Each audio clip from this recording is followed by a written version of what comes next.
Good morning. This is TCR, TroyCommunityRadio.com. I'm Clint Myers on 107.1 WTJN. For David Denoyer on TCTV, it's time for the Mayor's Report. And sitting in the studio with us this morning is Mayor Michael Beamish. That is I, and I am here, and you are here, and we are talking to all the citizens here in the community, and I thank you all for allowing that to happen. And ready to enjoy some warmer weather this weekend. Well, they say the weather is supposed to be above normals, and that's always nice that we can start to think spring.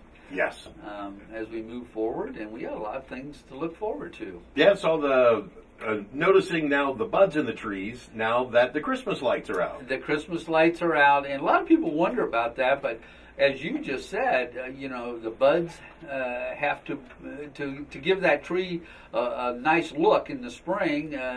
You got to allow the buds to bloom, and so we do take the lights out and at Valentine's. We wait until after Valentine's Day, right? And then we transform the downtown into the spring season, into the summer, and into the fall, and then we start the process over with getting ready for the winter season. Well, and it takes a lot of maintenance on those lights. As I've said, we have pluckers that come through and get some on the trunk, and then the electricians have to come down. Plus, the trees need that breathing space and growing room. That's right. And the electricians work very hard, and we sometimes forget park and electricians work together to make that happen. It seems like it just pops up and lights up, but a lot of work goes into not only set up, but to take down as well. But now that the lights are gone, we have, like you said, spring to look forward to. Right. And we'll hopefully soon, we're going to have the baskets and the plants and the buds, circle and the flowers, and it takes on a whole new downtown look to add the beauty of the ambiance. Absolutely. Now, had council on Tuesday. Yeah, that's a good point. We did have council on Tuesday since we did have President's Day on that Monday, and we've talked about this before. Anytime we have a major holiday on a Monday, we fall back to council on the following day, which is a Tuesday. And everything went well. So probably ought to highlight a few of the items that were discussed, because we did have a lot on the agenda, and we will have a lot coming up on March 7th for the agenda as well. Some of the highlights, we did have even a committee meeting prior that will be on a future council agenda date, and that's just to look at the final plat of Section 8 of the Edgewater subdivision. That plat, it has dedication of right-of-way. It has all the final section of development that's been approved. It'll be about 20 lots. It has been zoned R4. A lot of people wonder, what the heck's R4? Well, that's minimum size lots of 9,000 square feet. Okay. But ranging, the lot sizes that are planned are ranging from 10,075 square feet up to even 20,000 plus square feet. So we're talking zoning that allows a certain minimum, but our the development is extended and they're bigger lot sizes. Okay. So that'll come up in a future. The Community and Economic Development Committee met, and they'll bring that forward to a council meeting in the future. But we did have council that night, and one of the things we discussed was the North Market Street improvement project. Actually, it's a continuation of that project. The scope will include replacement of curb, gutter, sidewalks, storm sewers, roadway construction, and it'll go from North Market Street between Fossway, I always say Speedway, Fossway, all the way down to Stonebridge Avenue, and there'll be a traffic study along the way to look at that. So they take, and this is the design study right now with Choice One Engineering will be doing that design study, and council approved that unanimously to move forward with that project. We also talked about a project that we've talked about before, and that is the new 0.75 million gallon water tower that's going to be placed on West Stanfield Road. It's in that extra high service area. The design project is complete. We're ready to actually get the construction on the way. The cost estimated is going to be over $2 million, $2,750,000 to be exact, and but it does help stabilize the whole water pressure in that area, and also it kind of helps with the support the growth that could take place in that extra high service area as well. So council had no trouble moving that project forward, and I think that's going to be good for that area of town. Everybody knows the discussion based around a year ago's tragedy with carbon monoxide deaths of some young people, and it was very tragic. So we've been investigating that. I know our fire chief was really concerned about that. We've had an awful lot of outpouring of people willing to donate carbon monoxide detectors for those who may not be able to purchase one. So we've been very blessed to have that outpouring of support. But we also, as Troy has had a tragedy, we are looking into adopting and enforcing fire code updates that are not only by the state but the international code.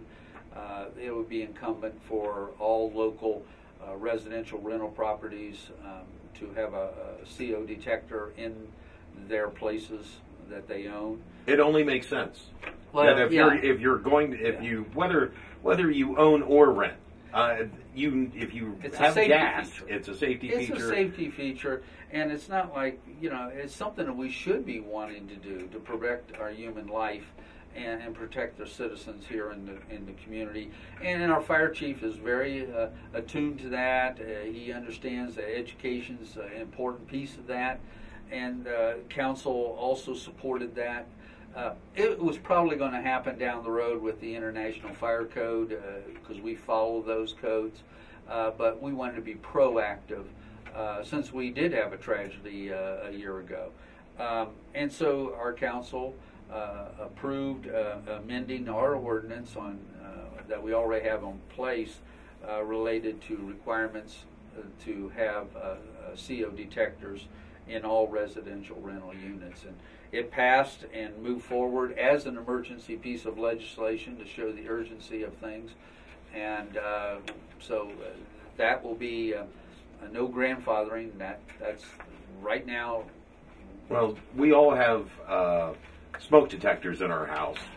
And CO detector is common sense for me because it's a silent killer. It is, and that has been enacted, mandated to have smoke detectors in homes for safety reasons. Right. Well, CO detectors, for the same reason, as you just said, it's one of those silent killers, and if we can protect a human life, then it's worth it, in my estimation. Yes. I think you and we have ours. I know I have in our home the CO and smoke detectors, and I would encourage all residents.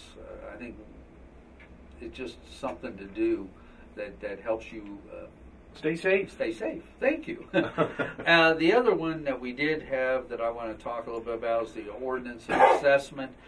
We've completed phase 8 of the sidewalk improvement program, and that is the area that's east of the railroad, north of Main Street, west of Mulberry Street, south of the Great Miami River, that area of town.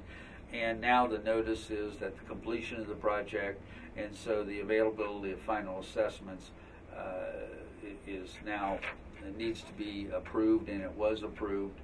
And council passed that unanimously to move forward with those projects. And that's all about the look, the safety again, and the beauty of the area, trying to maintain it. Interesting enough, we have 4 pieces of ordinances on the books, but they're going to have public hearings, 4 pieces on March 7th. And so one of them will deal with the Hobart Institute of Welding Technology. That is a rezoning request. All of them, in fact, well, 3 of them are rezoning requests. The other is for the Hewells Camp Farm, which a lot of people know we're trying to tie that into Duke Park. Yes. There will be a small piece around Treasure Island Park that we're going to rezone in. And then there's amending the fence provisions on a zoning code. Those all will have a public hearing on March 7th where people can come and share some of their concerns. The key point of that is 3 of those 4 are rezoning only. I know there's a lot of concerns that have been raised that may not deal with the actual rezoning.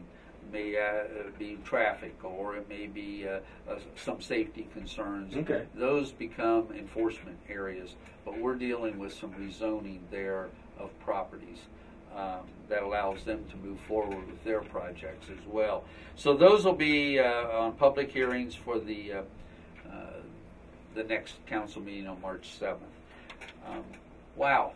We did have a couple of, of course, this week, people have noticed the Troy Strawberry Festival has now picked their theme for this year. Yeah, they had their kickoff this past week. Acapella berries. I know I could figure this out because I know Nathan Walter is the general chairman, and he's a barber shopper.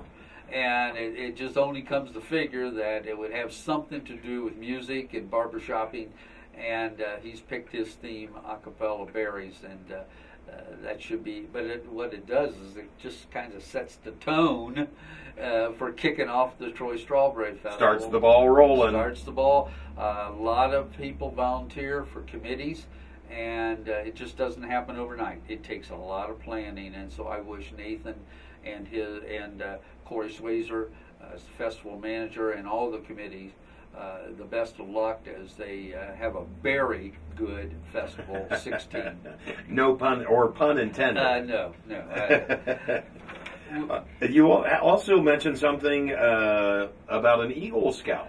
Well, I have had the opportunity to be at many of the Eagle Scout Court of Honor ceremonies. And they're wonderful. And to think of these individuals come up with these service projects that benefit a variety of community events or activities, and it also, the Eagle Scout Award's the highest honor you can get in scouting. Yes. There was a service project that has recently been done.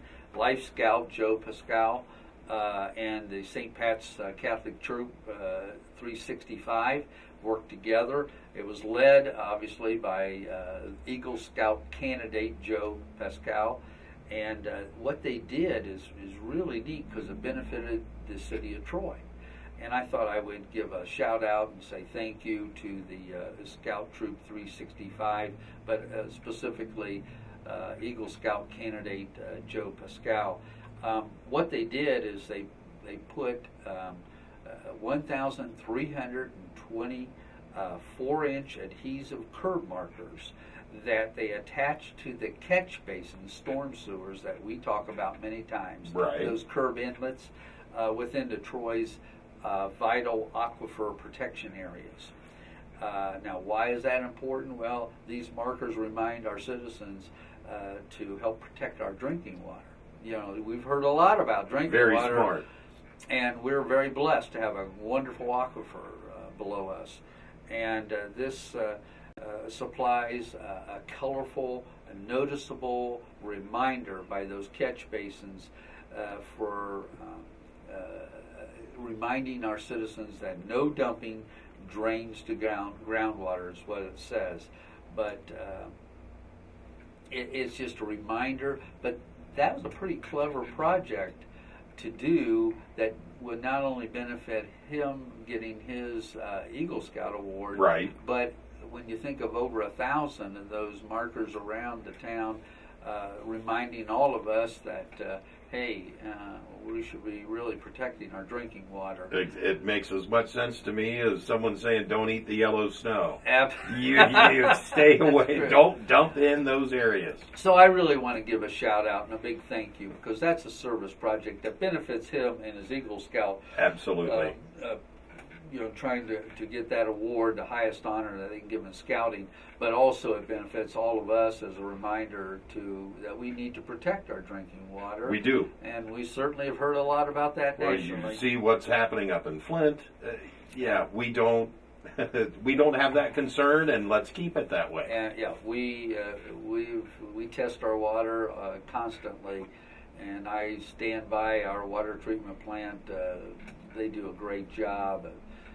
In fact, I stack up our drinking water with the bottled water that's supposedly purified. So, all right. Anyway, that I just think that was something I wanted to share with everybody. So if you see and you know of Joe Pascal, you may want to pat him on the back and say good job, and anybody on that troop 365. All right. I wanted to kind of talk about something else real quick, just because it was pointed out. I saw it on, of course, Facebook, and I know we're coming into the time, and I'm really excited for this, that there's some markings have been painted around Hobart Arena, and I saw that the fencing is going to be going up soon. Well, the project was approved with the additional monies. They see the value of moving forward with that Hobart Arena project. Absolutely. And what we're going to try to do is keep as much of that arena open as scheduled. We may not be able to have some of the events and activities that we've had in the past while the construction is taking place, but boy, once that is done, that's going to be beautiful. It's already a historic landmark of Troy, a treasure of Troy, but once that gets done, it just opens up a whole new arena of activities. Well, I see that even coming up as this project is getting ready to start, well, the Home and Garden Show is coming up real soon, and they also have a Fleetwood Mac cover band that's going to be coming in. Yes, that's going to be a highlight film, and we already have got that coming in. Of course, we've got the Business Expo. Yep, Business Expo is coming up. We still have a lot of events and activities that we're still going to utilize the arena, but it's not going to be moving forward. It's not going to be closed by any means while the remodeling is going on and expansion. Ken Seiler and his crew, Kerry Slater, they're excellent job that they're doing with the arena. Are. They really are. So with a little patience and understanding, the final result will be very beneficial to all of us in the city of Troy. And my one other question I have for you, is there going to be a big event or something that's going to mark the opening of Treasure Island? Yes. Thank you for mentioning that. Weather permitting, of course, we're waiting to see, but they're moving forward, both with the marina buildings almost complete now, and then the park area is well on its way. We've got to do some seeding, landscaping, and those things. But we're looking for, after the Troy Strawberry Festival, sometime in June, we will have a soft dedication. All the people who have contributed to the project, but then opening up the park for everybody. We have already started to schedule events in 2016. Incredible. That will bring not only the events of the downtown, but it'll bring it down the river to the Treasure Island Park, where we have some other unique events. Again, one of the things that I've always wanted to see is activities for people of all ages, young and older alike. So that's our goal, that's our mission, and what we're trying to bring. I think you're well on the way. Thank you. Thank you very much, Mayor. Anything else you'd like to add in this morning? Other than continue to thank you for allowing us to promote the community and all the events. I know we have another special event coming up. Paint the Town Red. Paint the Town Red. So wear your red on that Friday night. That's this upcoming Friday. That is, and I understand the merchants have got discounts if you're wearing red, so it's worth it. And some cheese to snack on and chocolates and lots of things. Yeah. So I hope people will remember that our small business downtown community is a backbone of our community, and it's vital that we continue to maintain that strong downtown tie. Absolutely. I know the restaurants are running some specials too. Yes. So put on your red shirt or red pants or red socks, whatever, red hat. Whatever red you got. Head out to downtown Troy this upcoming Friday. Thank you. Thank you, Mayor. I'm Clint Myers on 107.1 WTJN for David Denoyer on TCTV.